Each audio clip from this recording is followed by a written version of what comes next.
খেলায় পরিশান্ত হয়ে সকল ব্রজ বালক পুলিন ভোজনে বসেছে। এদিকে ওই ব্রহ্মলোক হতে ব্রহ্মা দেখল গোপগণের উচ্ছিষ্ট ভোজন। ওই উচ্ছিষ্ট ভোজনকারী বালককে কি নয় বৃন্দাবনবাসী বলে ভগবান? তা ভগবান কি কারো এটো খায়? ভগবান কি গায়ে ধুলোবালি মাখে? ভগবান কি কারো কাঁধে চড়ে? ভগবান কি কাউকে কাঁধে করে? এ তুমি কেমন ভগবান?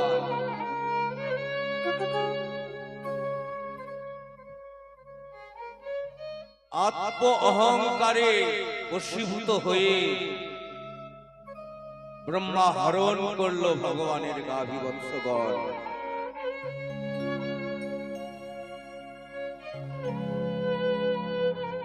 এদিকে গাভীবৎস না দেখতে পেয়ে চঞ্চল হয়ে উঠল সখাগণ। কানাই বললেন, ওরে শ্রীরাম, তোরা এখানে থাক, আমি দেখে আসি। এটো হাতে ছুটলেন ভগবান গাভী অন্বেষণে। অনেক খোঁজার পর যখন পেলেন না, স্থির হলেন ভগবান। চিন্তামণি চিন্তিত হলো। ধ্যান যোগে জানতে পারলেন সবই ওই ব্রহ্মার কারসাজি। মনে মনে ভাবলেন, ব্রহ্মা, তুমিও সামান্য ওই সাধারণ মানুষের ন্যায় আমাকে সাধারণ ভেবে তুমি আমায় পরীক্ষা করলে। তা পরীক্ষা যখন তুমি আমায় করেছো, আমি এর উচিত শিক্ষা তোমায় আমি দেব। ছুটে আসলেন গিরি গোবর্ধনের কাছে। এসে দেখছেন নেই সখাগণ। ভগবান যখন গাভী অন্বেষণে গিয়েছেন, সেই সুযোগে আবার হরণ করলেন সখাগণকে। আর হরণ করে ওই গিরি গোবর্ধন পর্বতের গুহায় রেখে আসলেন।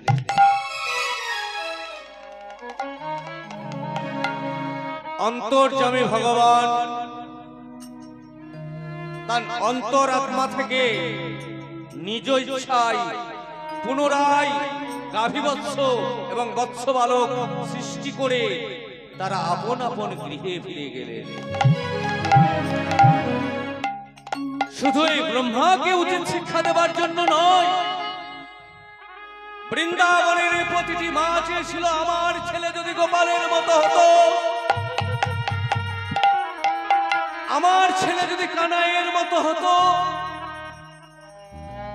ভক্ত বাঞ্ছা কল্পতরু ভগবান সকলের মনোবাঞ্ছা পূরণের লাগি আজ সকলকে সৃষ্টি করলেন। এভাবেই চলতে থাকলো 1 বছর। 1 বছর পূর্ণ হওয়ার কিছুদিন পূর্বে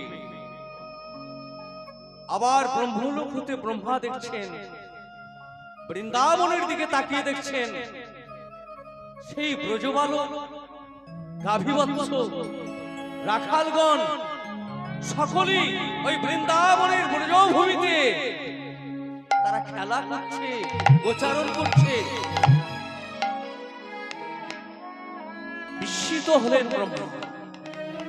ছুটলেন গিরি গোবর্ধন পর্বতে। দ্বার উন্মুক্ত করে দেখছেন সেখানেও গাভীবৎস এবং বৎস বালক সকলেই তারা সেখানেই আছে। ব্রজভূমি দিয়ে তাকিয়ে দেখছেন, সেখানেও ব্রজ বালক গাভীবৎস সকলকে নিয়ে ভগবান খেলা করছেন। আর জানতে বাকি রইল না ব্রহ্মা। আত্মহংকার দূরীভূত করে আছাড় খেয়ে বললেন ভগবানের রাতুল রাঙা চরণে, চরণ দুটি জড়িয়ে ধরে ব্রহ্মা ভগবানকে বললেন, ভগবান আমি চাইতে এলাম ক্ষমা, আর তুমি দিলে আমায় অভিশাপ। তা দাও ঠাকুর দাও, তাতেও আমার কোনো দুঃখ নেই, কিন্তু তোমার চরণে আমার একটি প্রার্থনা আছে। বলো। এ যুগে তোমার লীলা মাহাত্ম্য বুঝতে জানতে না পেরে আমি যে অপরাধটি করেছি, আগত যুগে তো আমার ওই নরকুলে জন্ম হবে। তো নরকুলে যখন আমি যাব, সেই ভুলটি যেন আমার না হয়, আমি যেন তোমার লীলা মাহাত্ম্য যেন বুঝতে পারি। ভগবান বললেন, ব্রহ্মা আমি জানতাম, মনে মনে ভাবতাম তুমি বোকা, কিন্তু তুমি অনেক বুদ্ধিমান। কেন জানো? আমার ওই নরকুলে গিয়ে তুমি আমার লীলা মাহাত্ম্য জানতে চাইছো, তা আমি ছাড়া আমার লীলা মাহাত্ম্য জানাবে কে? তাহলে তো আমাকে ওই নরকুলে গিয়ে জন্মগ্রহণ করতে হবে। তাই আজ থেকে প্রায় 535 বছর পূর্বে খুলনা জেলার বহুর গ্রাম জন্মগ্রহণ করলেন ব্রহ্ম হরিদাস। রূপে স্বয়ং সৃষ্টিকর্তা ব্রহ্মা, কিন্তু তার এমন প্রাকৃতিক ভাগ্যের পরিহাস, জন্মাবার 3 দিনের মধ্যে তার পিতৃবিয়োগ হয়ে গেল। তখনকার সমাজে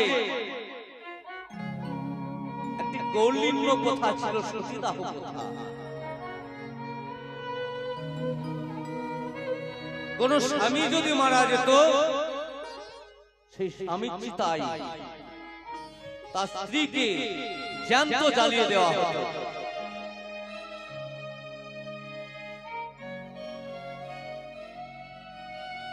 সেই সমাজের প্রথা অনুযায়ী তার পিতা চিতায় তার মাকেও জ্বালিয়ে দিলেন সমাজের সমাজপতিরা। ওই 3 দিনের শিশুটির কথা কেউ ভাবলো না।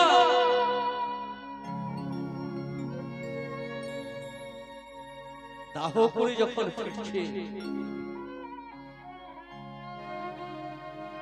একজন বললেন পাশ থেকে, আচ্ছা ওই ছোট্ট শিশুটির কি হবে?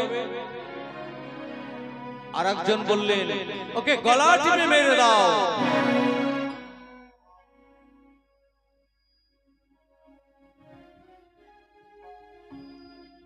পাশ থেকে আরেকজন বললেন, শুধু শুধু ওই ব্রহ্ম হত্যার দায় পড়বে কেন?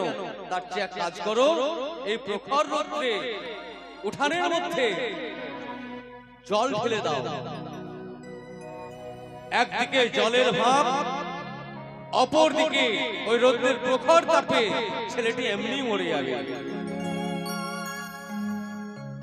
যিনি সৃষ্টিকর্তা ব্রহ্মা,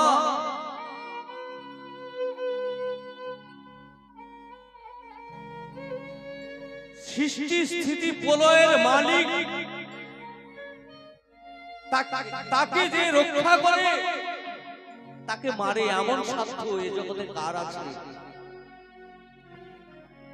ওই 3 দিনের শিশুটি ক্ষুধার জ্বালায় ছটপট ছটপট করতে করতে চিৎকার করে কেঁদে উঠেছে।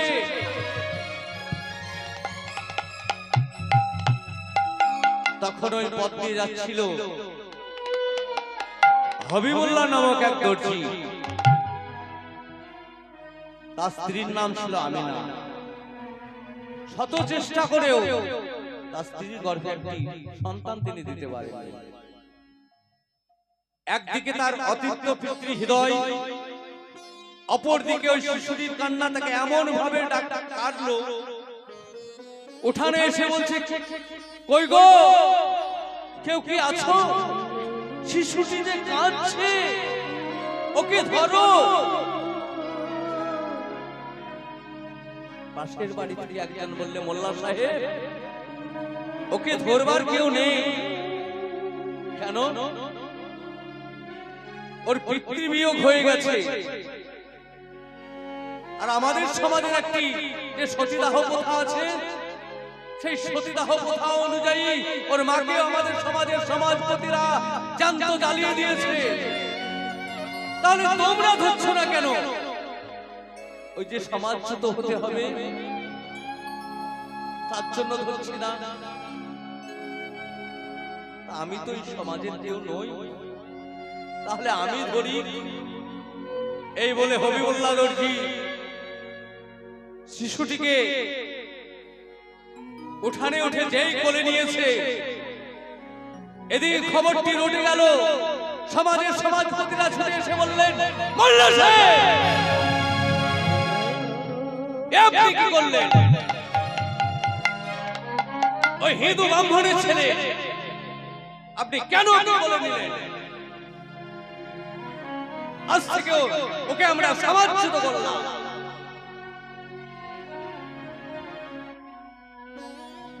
হবিবুল্লাহ মনে মনে ভাবলেন, বাড়ির সমাজ, সমাজের নিষ্ঠুরতা, সমাজের বর্বরতা। তোমাদের সমাজে যদি ওর ঠাঁই যদি না হয়, আমি ওকে নিয়ে চললাম আমাদের সমাজে।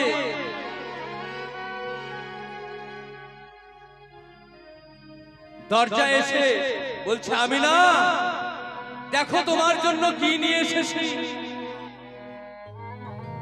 আমি না ছুটে এসে বলছে, একই একই, তুমি কার সন্তান নিয়ে এসেছো? আমি চুরি করে আনিনি গো, এ তো ব্রাহ্মণের সন্তান। ওর পিতৃবিয়োগ ঘটে গেছে। সমাজের সমাজপতিরা ওর মাকেও জ্যান্ত জ্বালিয়ে দিয়েছে। ওর ত্রিকুলে কেউ নেই। তুই পারবে না, আমি না, ওকে পুত্র স্নেহে বড় করতে। 3 দিনের শিশুটি ধীরে ধীরে হবিবুল্লাহ এবং আমিনার ভালোবাসায় বড় হতে লাগলেন।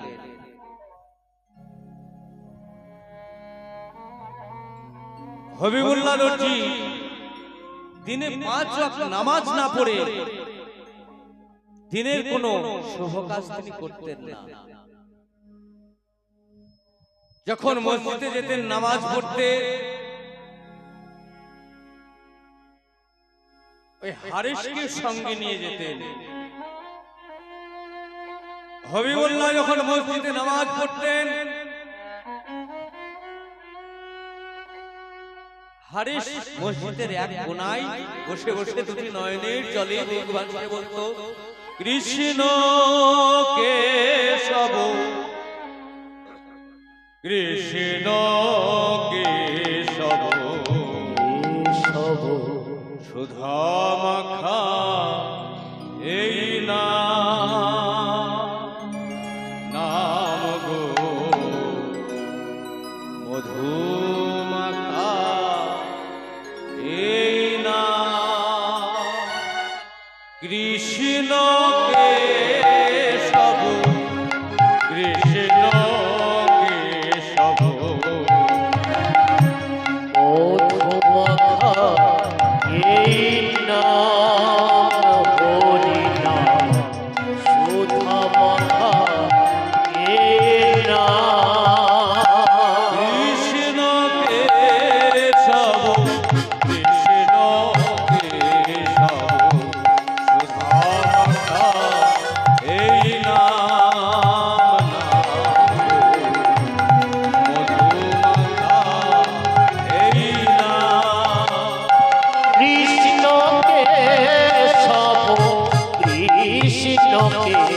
তব মধুমাখা এই নাম হরি নাম সুধা মাখা এই নাম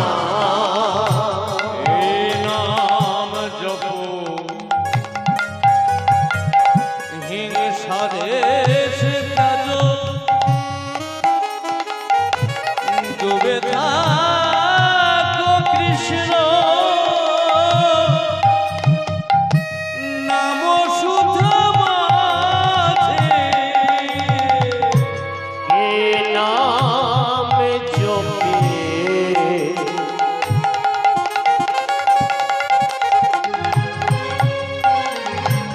হলো আপনারে ভুলে যায় ক্ষুধা কে তুমি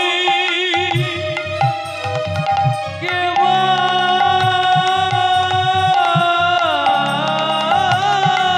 আমি এই নাম জপে ভুলো আপনারে ভুলে যায় দৌড় চলছে হারে এই নাম করিস না বাপ এই নাম আমাদের নয়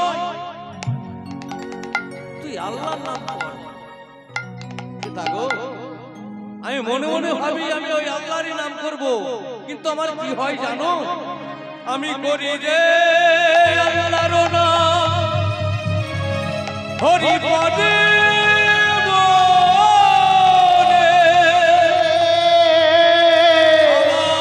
হইতে আল্লাহর নাম আর হবে বা কেনে আর হবে বা কেন? ওরে চুপ কর তুই চুপ কর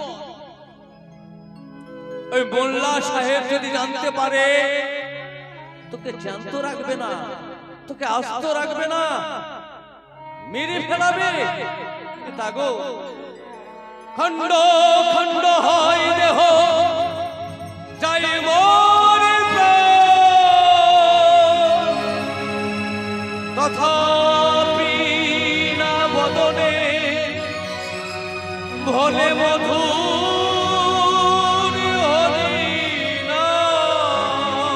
মধুর হরি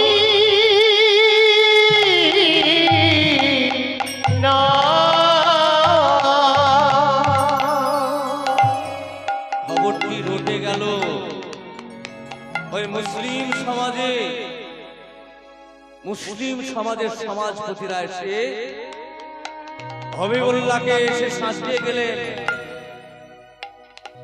তোমার ছেলেকে সাবধান করো সে মুসলিম হয়ে হেদোয়ানি করে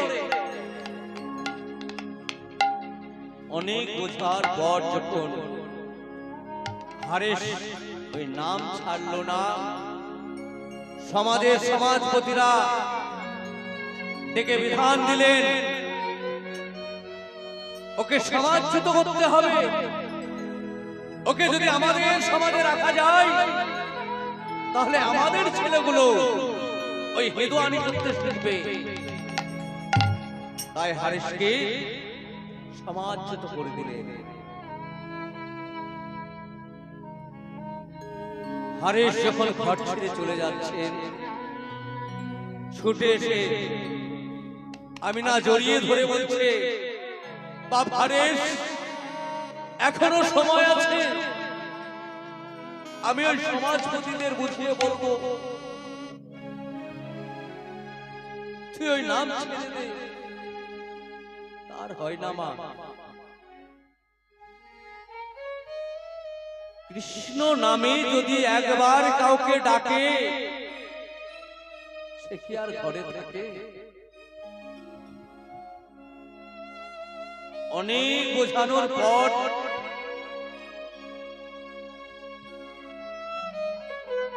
যখন হারেস চলে যাচ্ছে হারেশের মা আমিনা বলছি, বাবা তুই ছাড়া তো আমাদের আর কেউ নেই রে, তুইও আমাদেরকে ছেড়ে চলে যাচ্ছিস। হারেশ বলছে, মা গো আমার যে কিছু করার নেই, ছোট থেকে অনেক ভালোবাসা দিয়েছো, অনেক স্নেহ দিয়েছো, আমি তো জন্মের পর আমার মা বাবাকে দেখিনি, তোমাকেই মা আর আপনাকে পিতা বলে আমি জেনেছি। তা আপনাদের অজান্তে যদি আমি আপনাদের এই অবাধ্য ছেলে যদি কোনো ভুল করে থাকি, আমায় ক্ষমা করে দিন। আর একটা কথা মা, তোমাদের এই হারেশ আর নেই, সেদিন কি করবে জানো মা? আমার হয়ে একটি কাজ যেন তুমি করে দিও। যাবার বেলা একটি কথা শুধু বলে যাও, জনম জনম এই হরিনাম আমি যেন যাবার বেলা একটি কথা শুধু বলে যা,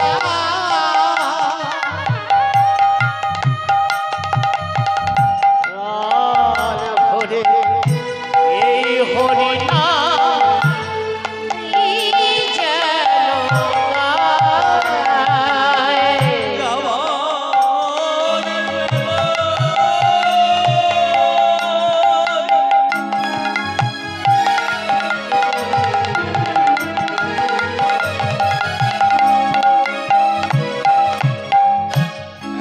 একটি কথা শুধু বলে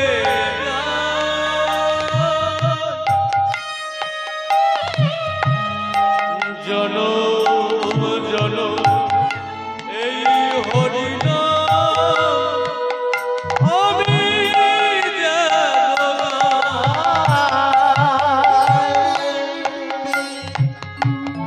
যেদিন আমি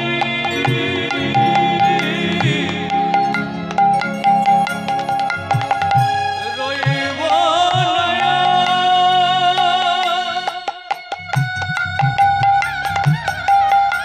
যাব গো বহুদূরে,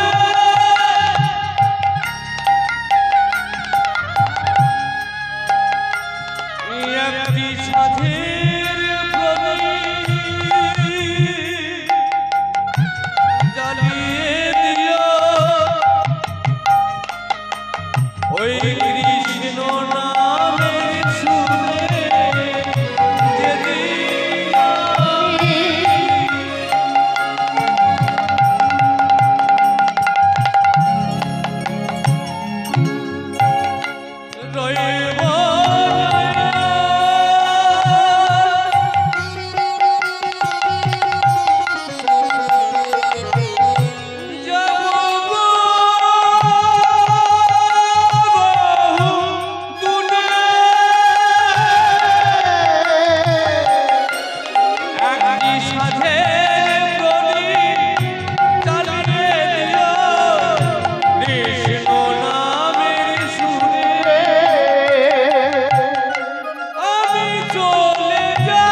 এক অজানা অচেনা পথের উদ্দেশ্যে।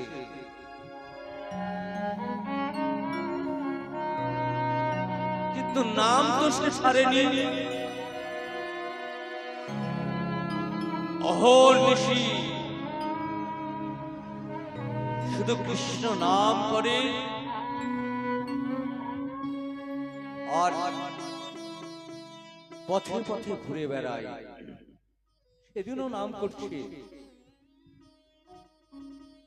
মুরারি মুকুন্দ জগদানন্দ নামে, হরি নামে বরণে বরণে সুধা ঝরে। মুরারি মুকুন্দ জগদানন্দ নামে, বরণে বরণে সুধা ঝরে নামে, বরণে বরণে সুধা ঝরে।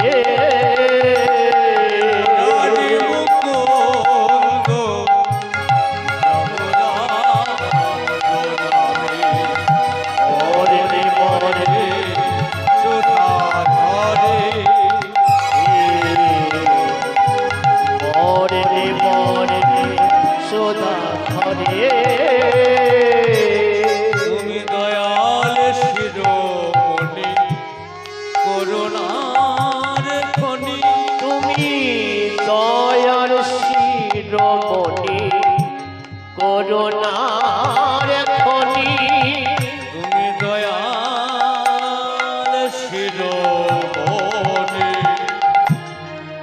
করুণার খনি। আছো এই বিশ্বময় চরাচরে, মুকুন্দ জগদানন্দ নামে, বরণে বরণে সুধা ঝরে।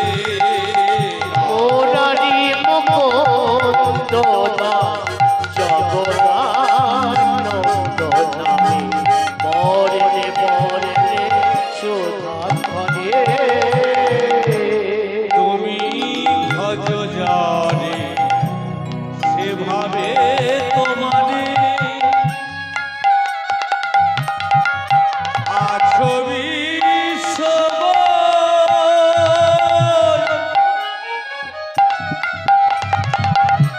ইয়ো হে দয়া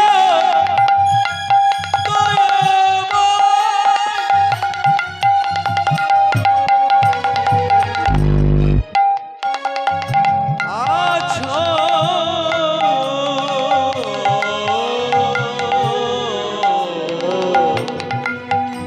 আছো বিশ্বময় চরাচরে,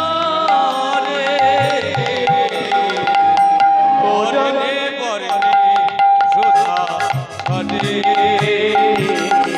নামে, বরণে বরণে সুধা ঝরে।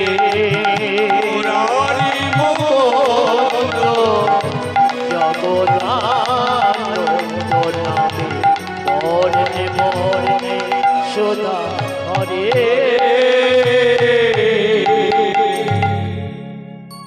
খবরটি গেল গোরাই কাজীর কাছে। পেয়াদারা গিয়ে বললেন, হুজুর ওই হবিবুল্লাহর ছেলে হারেস এখনো কৃষ্ণ নাম ছাড়েনি, ধরে নিয়ে আয় তাকে। পেয়াদারা হারেসকে কাজীর দরবারে ধরে নিয়ে গেল। কাজী সাহেব হারেসকে বলছে, তুমি কৃষ্ণ নাম ছাড়বে কি ছাড়বে না? আর যদি কৃষ্ণ নাম না ছাড়ো তোমাকে ওই 22 বাজার বেত্রাঘাত করতে যেতে হবে। কৃষ্ণ নাম করার অপরাধে আমাকে বেত্রাঘাত সইতে হবে। ভুলে যাই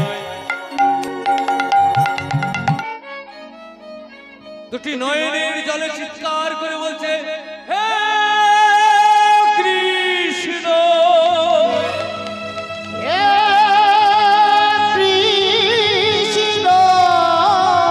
কৃষ্ণ নাম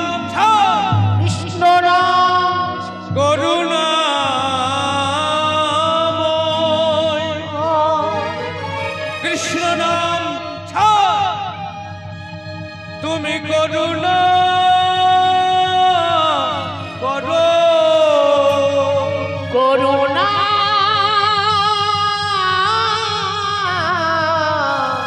করো। ওরা তো জানে না ওরা কি অপরাধ করেছে, এসব জীবের প্রভু করো গো প্রসাদ। মোর গ্রহে উহাদে না লহ অপরাধ, তুমি করুণাময়, তুমি করুণা করো। এ হরি, ওরা তো অবোধ, ওরা তো নির্বোধ, ওরা ভাবছে ওরা আমায় মারছে না। আমার এই শরীরটা তো অনেক আগেই আমি তোমার চরণে অর্পণ করে দিয়েছি প্রভু। তাই ওরা যদি কোনো অপরাধ করে থাকে, ওদের তুমি ক্ষমা করো প্রভু, ওদের তুমি ক্ষমা করো। হরি আমার মানস সন্তাপ নাশিতে, ইথে যদি তব দুঃখ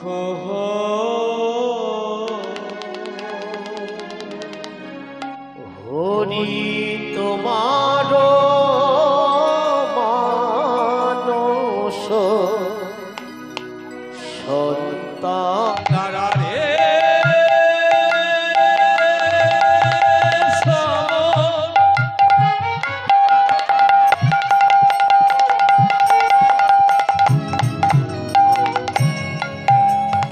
আর কিছু আমার কিছু কাজ আছে বাকি, আমার আঙিনার মাঝে নারায়ণে বিরাজে, আমার ওই আঙিনার মাঝে নারায়ণ বিরাজে। আমি ক্ষণিক তারি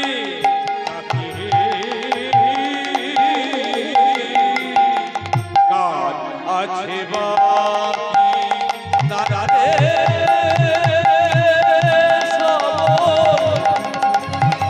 আর কিছু আমার কিছু কাজ আছে বাকি, আমার কিছু কাজ আছে। নারায়ণ,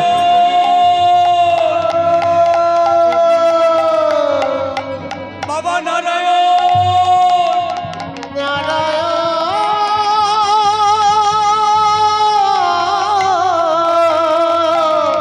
আমার এই মৃত্যুকালে আমায় একটু জল দে বাবা। ডাক পৌঁছে গেল গোলকপতি নারায়ণের কাছে, বিষ্ণুদূত পাঠিয়ে দিলেন। যমদূতরা তো আগে থেকে বসে আছে, যমদূতরা বিষ্ণুদূতকে বলছে, আচ্ছা তোমরা কেমন করে দাবি করো যে ও বিষ্ণু লোকে যাবে? ও কি এমন করেছে? সারা জীবন তো পাপকাজি করে এসেছে, চুরি ডাকাতি খুন।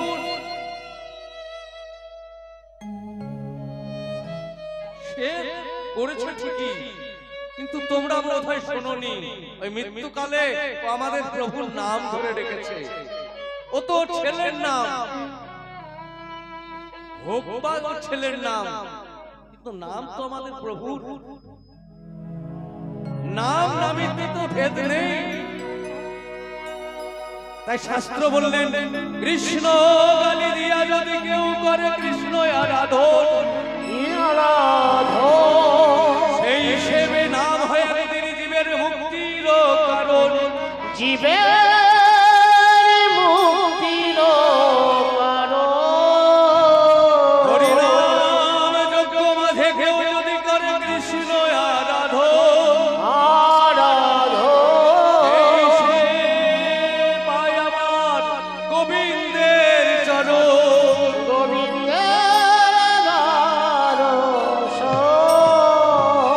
তাই কৃষ্ণ গালি দিয়াও যদি কেউ করে কৃষ্ণ নাম উচ্চারণ, সেই নাম একদিন জীবের মুক্তির কারণ হয়ে দাঁড়ায়। কোন শ্বাস বইছে না, বাইরে থেকে মনে হচ্ছে হারেস মারা গেছে। হারেসের দেহটা নিয়ে গিয়ে পেয়াদারা বলছে, হুজুর এই কাফেরটা মারা গেছে, কাফেরটা মারা গেছে। ঠিক আছে, ওকে কবর দিয়ে দে। সে কেমন করে হয়? এই কথাটি আপনার মানতে পারলাম না, তাহলে ওকে দাহ করে দে।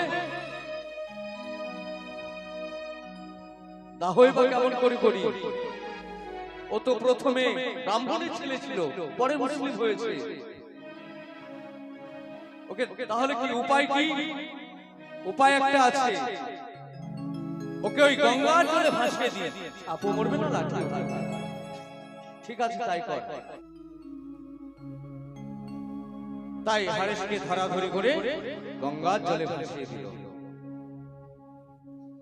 গঙ্গার জলে ভাসতে ভাসতে যখন চলেছে, তখন ওই মরা দেহে কৃষ্ণ নাম উচ্চারণ করতে করতে চলেছে, কৃষ্ণ কৃষ্ণ কৃষ্ণ হে কৃষ্ণ কৃষ্ণ কৃষ্ণ হে কৃষ্ণ কৃষ্ণ কৃষ্ণ হে কৃষ্ণ কৃষ্ণ কৃষ্ণ হে কৃষ্ণ কৃষ্ণ কৃষ্ণ হে কৃষ্ণ কৃষ্ণ কৃষ্ণ হে কৃষ্ণ কৃষ্ণ কৃষ্ণ হে কৃষ্ণ কৃষ্ণ কৃষ্ণ হে কৃষ্ণ কৃষ্ণ কৃষ্ণ হে কৃষ্ণ কৃষ্ণ কৃষ্ণ হে ভাসিতে ভাসিতে দেহ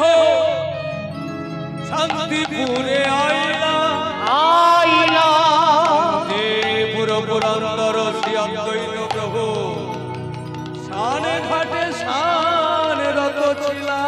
ঘাটে সারত ছিলা। অদ্বৈত বহু দেখলো একটি মরা ভেসে আসছে, আর মরার বদল হতে কৃষ্ণ কৃষ্ণ নাম উচ্চারণ হচ্ছে। তাই এ তো দেশে মরা নয়। তাই তীরে তুলে তখন কি করলেন? শ্রবণে বদন দিয়া কহে কৃষ্ণ কৃষ্ণ নাম চেতন পাইয়া কহে ও হে কোথায় ঘনশ্যাম। উদ্ধারিয়া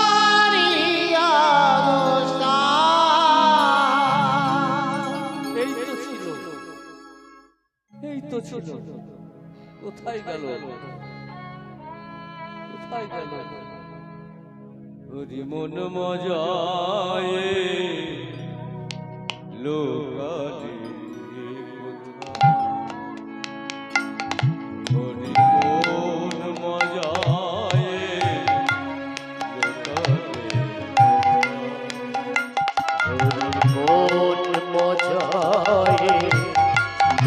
ঢোকালে কোথায় হরি কোন মজায়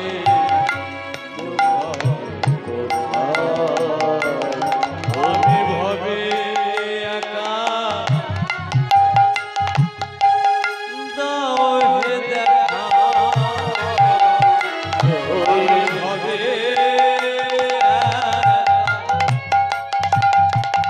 দাও হে দেখা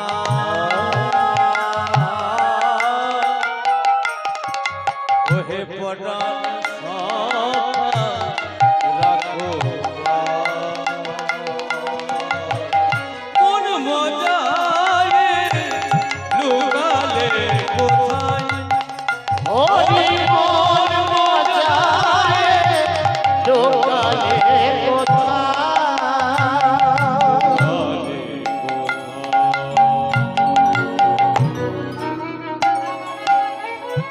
হে কি তুমি বুঝি আমার বদলে কৃষ্ণ নাম দিলে আগো আমি তোমার বদলে কৃষ্ণ নাম দিয়েছি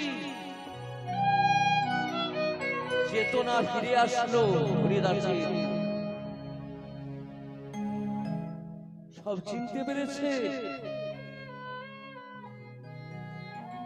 আপনি যখন আমায় কর্ণে কৃষ্ণ নাম দিলেন আপনি আমার গুরুদেব তা আপনি বলে দিন আমি তার দেখা কেমন করে পাবো তুমি চলে যাও ওই বেনামুলের জঙ্গলে সেখানে কুটির বেঁধে থাকো সেখানে নাম করো নামের কৃপা তোমার হবেই হবে বেনাপুলের জঙ্গলে গিয়ে কুটির বেঁধে দিনে 3 লক্ষের বেশি হরিনাম করে সেখানকার রাজা ছিল রামচন্দ্র খান তার জমির রাজা দেখলেন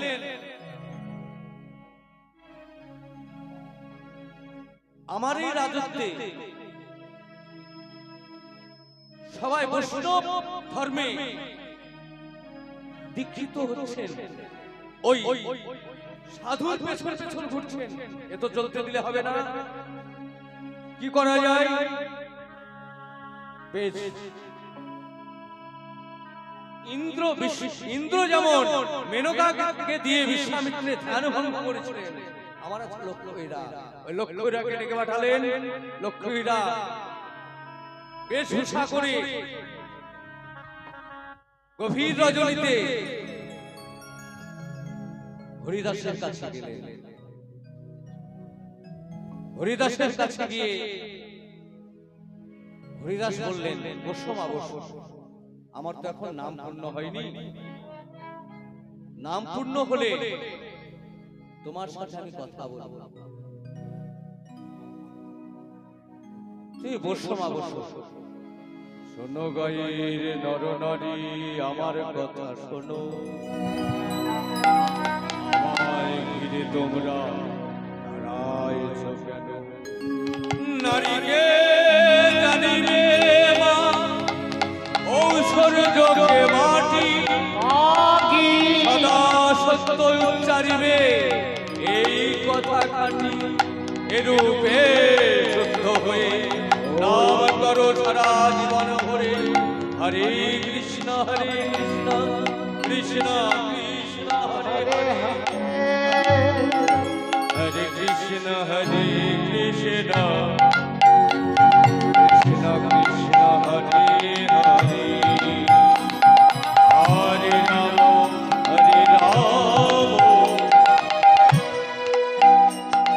রাম রাম হরে হরে হরে কৃষ্ণ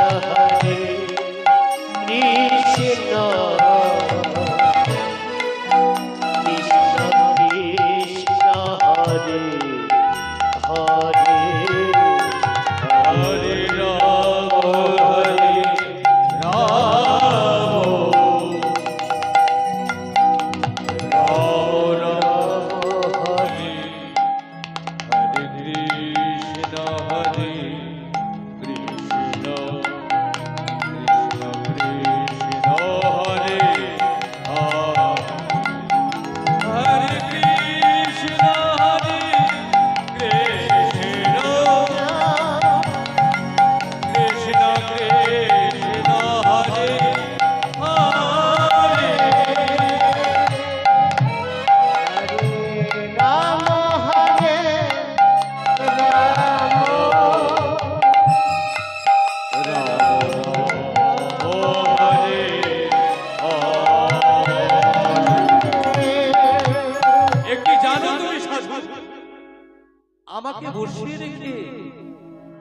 সারা রাত্রিটা তুমি ওই হরিনাম করে কাটিয়ে দিলে।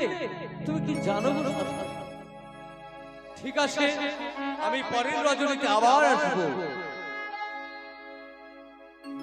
পরের রজনীতে আবার এলে সে আবার বসলেন, আবার নিশি প্রভাত হয়ে গেল।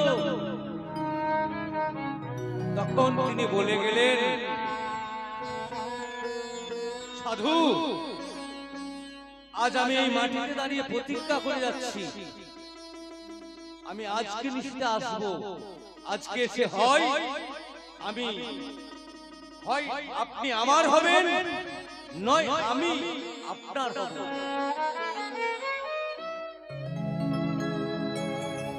লক্ষ্মীরা মনে মনে ভাবলেন, আজ নিশিতে আমি ওই রাজবেশ পরিধান করে যাব না।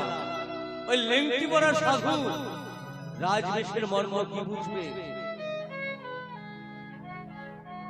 দাদার সঙ্গে তিলক করলেন, কণ্ঠে তুলসীর মালা ধারণ করলেন।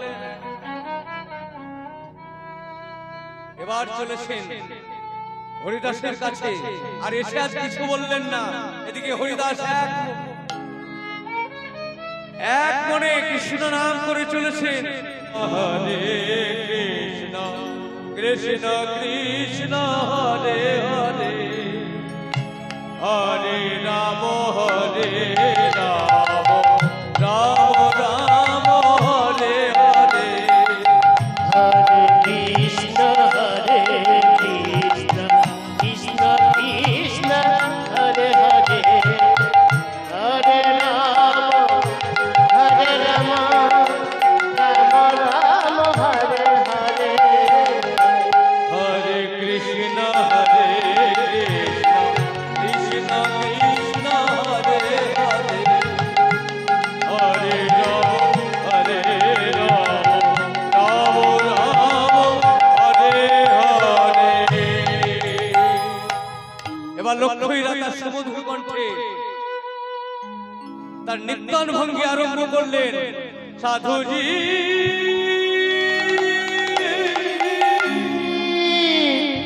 সাধুজি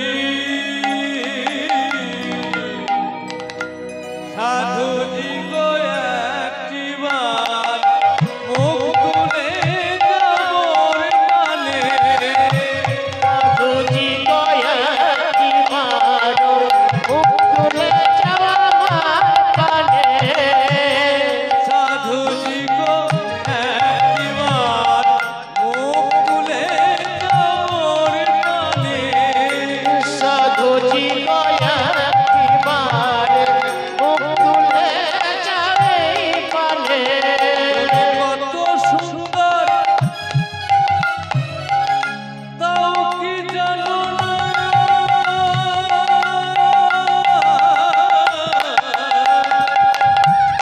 একবার কি জানো না, তুমি কত সুন্দর নিজে জানো না।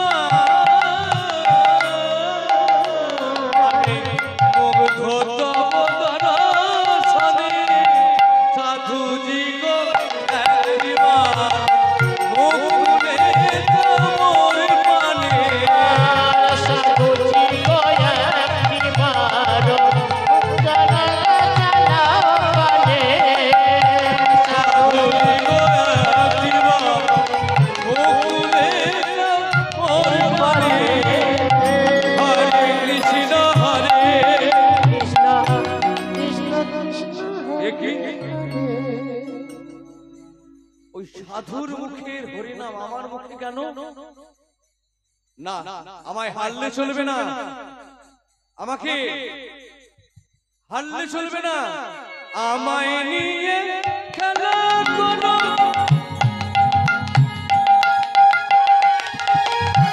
বিভাজি ধাবনী।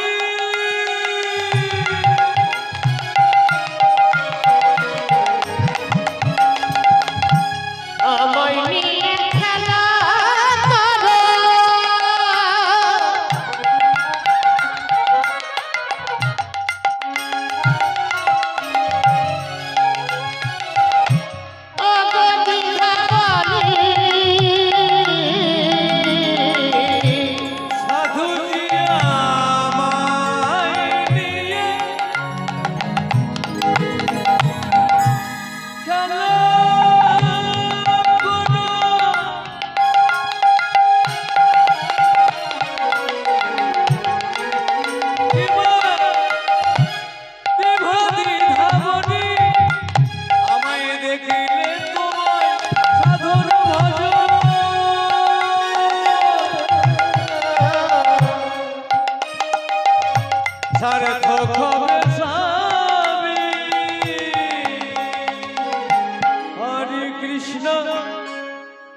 একই ওই সাধুর মুখের নাম আমার মুখে কেন? কে যেন অন্তরাত্মা থেকে বলে উঠল, রে লক্ষ্যহীরা, কোটি জন্মের শিক্ষাতির ফলে বদনে কৃষ্ণ নাম উচ্চারণ হয়। একবার যখন এই নাম তোর বদনে উচ্চারণ হয়েছে, তুই এই নামকে আশ্রয় কর। আছাড় খেয়ে বললেন হরিদাসের চরণে, বললেন সাধুজি, আমি পতিতা, আমি গণিকা, আমি কেমন করে এই কৃষ্ণ নামকে আশ্রয় করব? হরিদাস ঠাকুর বললেন, কৃষ্ণ নাম যে আশ্রয় করে, কে বলেছে তুমি গণিকা? কে বলেছে তুমি পতিতা? কৃষ্ণ নামকে যারা আশ্রয় করে তাদের একটাই জাত, আর সেটা হলো বৈষ্ণব জাত। এসো মা এসো, তোমায় বৈষ্ণব মন্ত্রে আমি দীক্ষিত করি। রাজা রামচন্দ্রের ষড়যন্ত্র আমি অনেক আগেই 3 দিন আগে বুঝতে পেরেছিলাম। আমি চলে যেতে পারতাম, কেন যাইনি জানো? এই বন্ধা ভূমিতে ফসল ফলাবো বলে, গণিকাকে বৈষ্ণবী করবো বলে। অনেকদিন তো এই মায়া, এই কুটিরে আছি আমি, তাই কুটিরটার মায়ায় পড়ে গেছি। আজ থেকে তুমি এই কুটির দায়িত্ব তুমি নেবে। এবারে গণিকা লক্ষ্যহীরা হইল, হইব পরম মহান্তি, কোটি কোটি লোকার দর্শনে জানতি। চলে যাতি। লক্ষ্যহীরাকে কুটিরের দায়িত্ব দিয়ে হরিদাস চলেছে পরমারাধ্য গৌর হরির কাছে। আর মুখে কি বলছেন? শুনেছি নাকি গোলকের হরি, গৌর হরি রূপে এসেছে নদিয়া।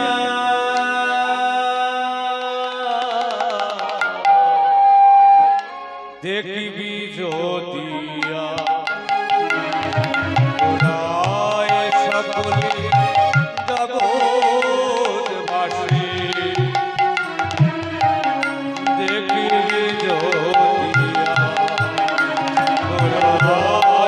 সকলে, দেখবি যদিয়া অনেক লোকে হরি,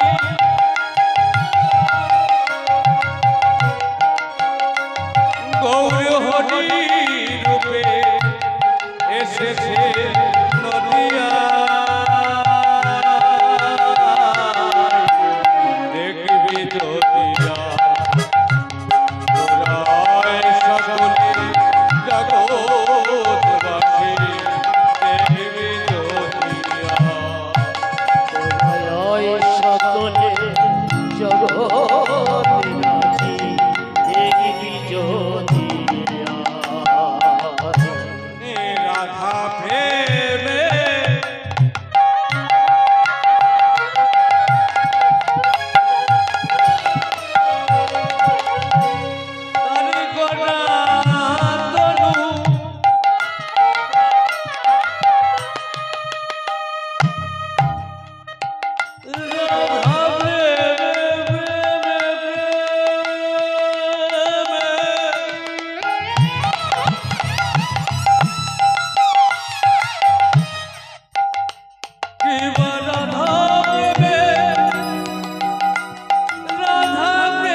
চললেন গৌর হরির কাছে। গৌর হরির কাছে এসে বলছেন, প্রভু তুমি এসেছো, প্রভু তুমি এসেছো।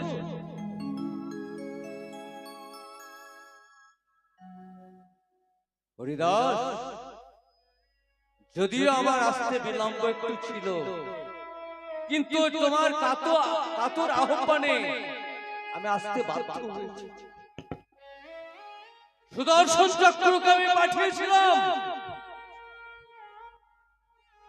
যখন ওই পেয়াদারা তোমাকে বেত্রাঘাত করছিল, কিন্তু তোমার কাতর আহ্বানে তুমি ওই পাপীদের হয়ে তুমি আমায় স্মরণ করেছিলে, তার জন্য সুদর্শন কাজ করেনি। তা দেখো না, তোমার পিঠের বেত্রাঘাত আমার পিঠে অঙ্গে ভূষণ হয়ে আছে। হরিদাস দেখলে সত্যই তো প্রভুর পৃষ্ঠ একেবারে দীর্ণ বিদীর্ণ, প্রভুর পৃষ্ঠ ছিন্ন ভিন্ন, বেত্রাঘাতে শত ছিন্ন। হায় হায় গরি হায় হায় গরি হায় হায় একই কথা,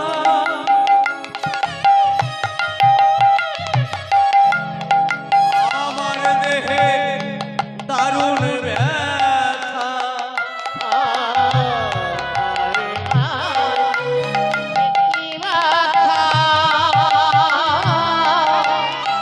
আমার দেহে দারুণ ব্যথা। প্রভু লীলা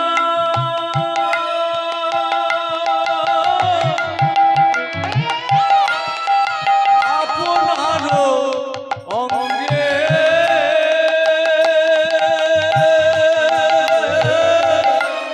প্রভু লীলা আপনার অঙ্গে, হরিয়া আছো দারুণ ভাগ্যে।